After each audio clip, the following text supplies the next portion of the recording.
O problema é que esse investimento e essa construção, a capacidade física instalada, ela precisa também de recursos para ela ser mantida ao longo do tempo, ao longo dos anos, porque ela decai ao longo dos anos. Então é isso, você ampliar vagas, você tem que ampliar o número de professores, você tem que ampliar o número de funcionários, técnicos administrativos, todo esse aparato para que a instituição possa funcionar com a qualidade desejada e necessária. O que acontece é que nós passamos aí por 2 governos, Temer e Bolsonaro, que depreciaram demais o orçamento, tanto das universidades quanto dos institutos, e a gente tem salários de servidores, de professores, que estão muito defasados, muito corroídos o poder de compra por causa da inflação e etc. Terminou frustrada a 7ª reunião da Mesa Nacional de Negociação Permanente entre o governo federal e servidores públicos em torno do reajuste salarial em 2024. O governo manteve a decisão de não conceder o reajuste neste ano e só promover o novo aumento de 9% entre 2025 e 2026. 2 anos sem aumento de salário. Aí eu acho exagero. Ao final do encontro, o secretário de Relações do Trabalho do Ministério da Gestão e Inovação, o José Lopes Feijó, convocou uma nova reunião para maio ou junho para uma nova tentativa. Segundo o secretário, neste prazo será possível saber se haverá um incremento na arrecadação federal, o que possibilitaria um reajuste. Para o presidente do Fonacat, o Rudinei Marques, o sentimento da categoria é de insatisfação. Ele disse o seguinte ao Correio Brasiliense. Eu queria deixar claro que eu fico puto. Ele disse o seguinte ao Correio Brasiliense. Não tem como os servidores arcarem com esse prejuízo de ficar com seu salário congelado por mais um ano. 2 anos sem aumento de salário. Calma aí, cara. A gente não vai assinar nenhum acordo sem reajuste para 2024. O governo que arque com esse desgaste junto ao funcionalismo. E nós vamos pagar para ver. E tão certíssimos. E tem um papo aí... Não temos prova, é bem claro. De que o Haddad quer, em algum momento, acabar com os pisos constitucionais para saúde e educação. Aí não, pô! Volta pro Fernando Cássio. Bolsonaro usa esses Cássio aí. Ah, maluco, vou usar mais não. Ou seja, tem uma demanda enorme, hoje, atual, presente, no sistema federal, tanto de institutos quanto de universidades, por recuperar tanto essas estruturas que foram aí, né, decaindo ao longo do tempo, que precisam ser mantidas, quanto os salários de servidores, de professores. Ao ponto de que nós temos, por exemplo, já um início de deflagração de greve em alguns setores, por exemplo, nas universidades federais, porque as negociações não avançam, quer dizer, as ofertas de reajuste salarial nas mesas de negociação com o governo, elas são muito menores, por exemplo, para o setor da educação do que são, por exemplo, para o setor da Polícia Federal, da 2 letras. O governo federal assinou o acordo que reajusta os salários da Polícia Federal e da Polícia Rodoviária Federal. O reajuste total é diferente para cada uma das categorias. Na Polícia Federal, até 2026, delegados e peritos criminais vão receber reajuste de quase 8%, podendo ultrapassar 22% de aumento, dependendo da classe do agente, que é dividida em 4 categorias. Delegados e peritos da classe especial vão receber R$ 41.350 de salário. Eu sou rica! Escrivães, agentes e papiloscopistas também vão ter aumento variável de acordo com a classe. Os policiais rodoviários federais vão receber aumento de 13,5% a quase 27,5%. De acordo com os níveis da carreira. O maior salário pode chegar a R$23 mil. Hoje vocês têm um presidente que respeita os seus policiais e seus militares. Tá aí, ó. Pois é, por que será que esse país paga tão bem os seus policiais federais e tão mal os seus professores federais? Por que será? O reajuste oferecido para o pessoal da educação em 2024 é de 0%. 0%? Zero. Ah, depois a gente fala disso. Esse tipo de diferença entre os setores, sempre em desfavor da educação, do setor educacional, coloca esse anúncio de maneira diferente dependendo de quem ouve. Então, o cidadão que ouve o anúncio, pensando que vai matricular seu filho, sua filha no Instituto Federal, é excelente. Agora, para quem está dentro do Instituto Federal e ouve isso, a notícia é boa, porque, bom, ninguém é contra a ampliação de matrícula no sistema público de qualidade. Por outro lado, existe uma certa dificuldade de compreender como que a gente vai conseguir ampliar desta forma o sistema e, ao mesmo tempo, resolver questões que estão aqui agora, no presente, de manter o sistema que existe já. O anúncio, claro, é importante, porque o governo tem essa necessidade de comunicar que está trabalhando dentro da área da educação e tudo mais, porém, dependendo de quem olha isso, de quem vive a realidade nos institutos, nas universidades, a análise vai ser diferente, porque nós temos, de fato, vários problemas por resolver com a estrutura que existe. A gente fala pouco de educação. Tá errado! Apesar do ministro ser petista, a política de educação do governo tá mais pro Temer e pros tucanos, né? O governo Lula pode reivindicar muito, já fez muito e de fato tem condições de fazer, portanto, que priorize o financiamento do ensino superior, do ensino médio técnico no orçamento, e aí de fato vai precisar colocar a educação num patamar de prioridade dentro dessa linha geral aí do governo, né, de política fiscal, de austeridade, etc. Então vai precisar priorizar para poder funcionar, mas em linhas gerais, a gente pode ver que muitas das políticas do governo Lula 3, elas vão, assim, quase tendendo, né, para aquelas políticas de centro-direita, né?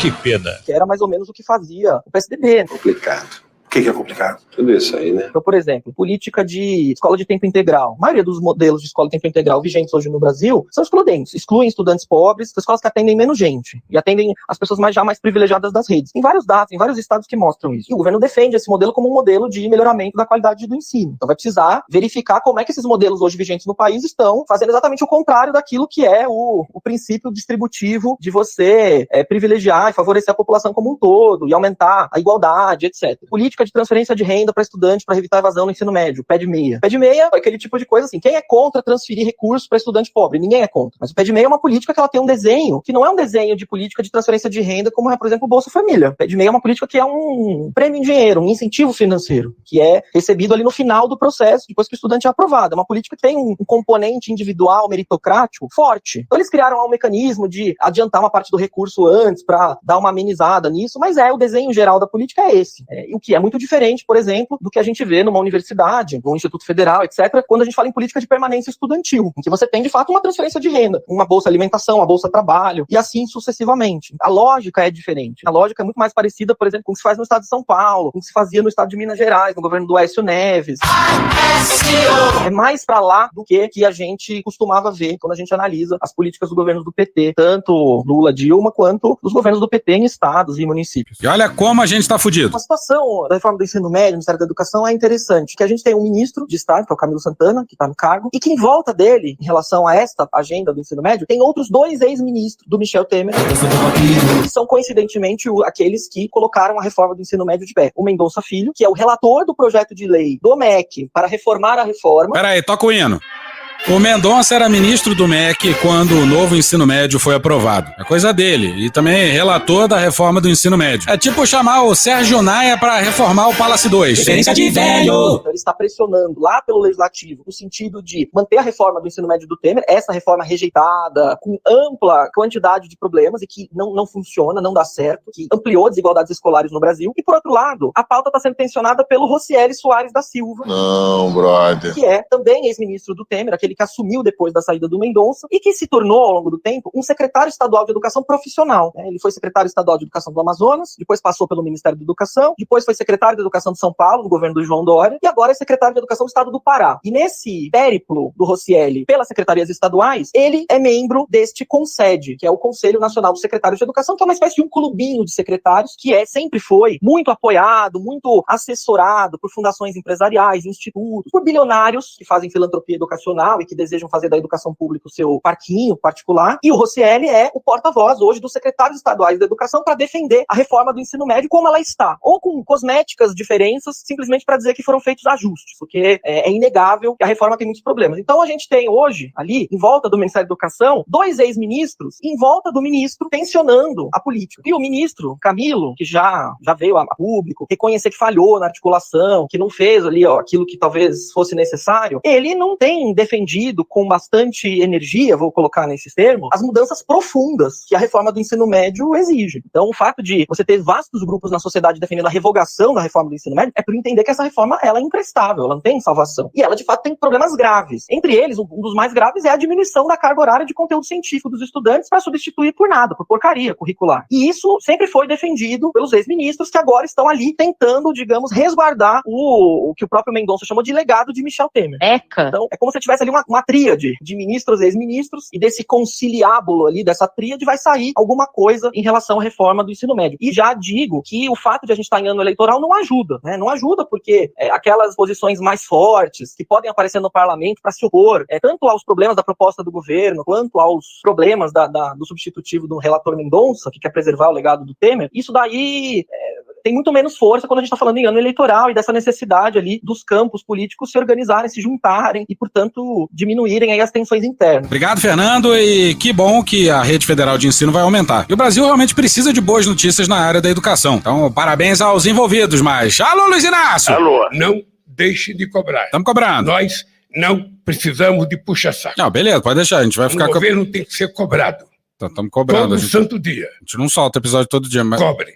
Tá bom, vou cobrar. E cobre. Vai cobrar! Caralho. Pois é, Luiz Inácio, sem resolver a situação dos servidores atuais e não priorizar de fato a educação, a conta não vai fechar. Bora agora com o Fernando Mota, diretor do Sindicato dos Trabalhadores Técnico-Administrativos em Educação das Instituições Federais de Ensino Superior do Estado de Goiás. Olá, sou o Fernando Mota. Irei falar para vocês um pouco sobre a greve dos trabalhadores, servidoras e servidores técnico-administrativos em educação das universidades e institutos federais do Brasil. No último dia 11 de março, os trabalhadores decidiram por entrar em greve, reivindicando o reajuste e reestruturação da sua carreira. Por que eles estão fazendo isso? O governo federal, ao longo dos últimos 6 anos, não concedeu nenhum reajuste, nenhum índice de correção da inflação no salário desses servidores. Portanto, eles estão com uma defasagem hoje que chega a mais de 35% de perdas salariais. O Fernando Horta, não o Fernando Mota, fez um fio no Twitter falando sobre como as melhoras nos índices econômicos não se traduzem na vida das pessoas. Então esse seria um dos motivos para isso não se refletir nos índices de aprovação e de voto. E é bem esse caso dos servidores federais da educação. E muito do arroxo que os servidores públicos enfrentam começou quando o Michel Temer assumiu. Eu não tenho medo dos fatos. Com a ajuda dos generais, claro. Convidem o vice-presidente para conversar. Isso levou a categoria a um grande endividamento junto aos bancos e também junto a financeiras. E as pessoas não aguentam mais, não suportam mais passar pelas necessidades das quais estão passando diante do aumento de preço. Tudo aumenta, a gasolina, o alimento, a escola, o aluguel, o transporte público, né? Então esses trabalhadores que estavam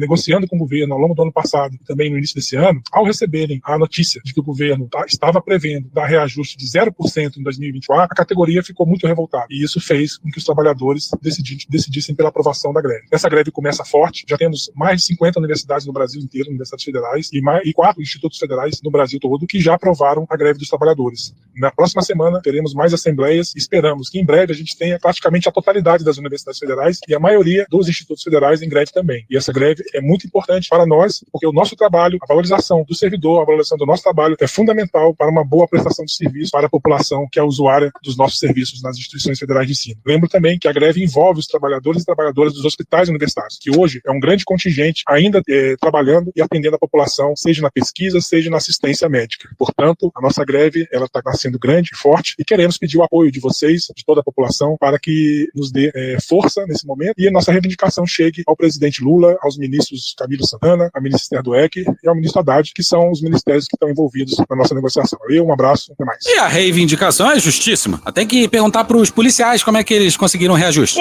Infelizmente. Obrigado pro Fernando Mota também, pelo gentil áudio, e obrigado pro Murilo Ferraz, um ouvinte nosso que descolou esse áudio. E acabou esse tópico. Vem, pianinho.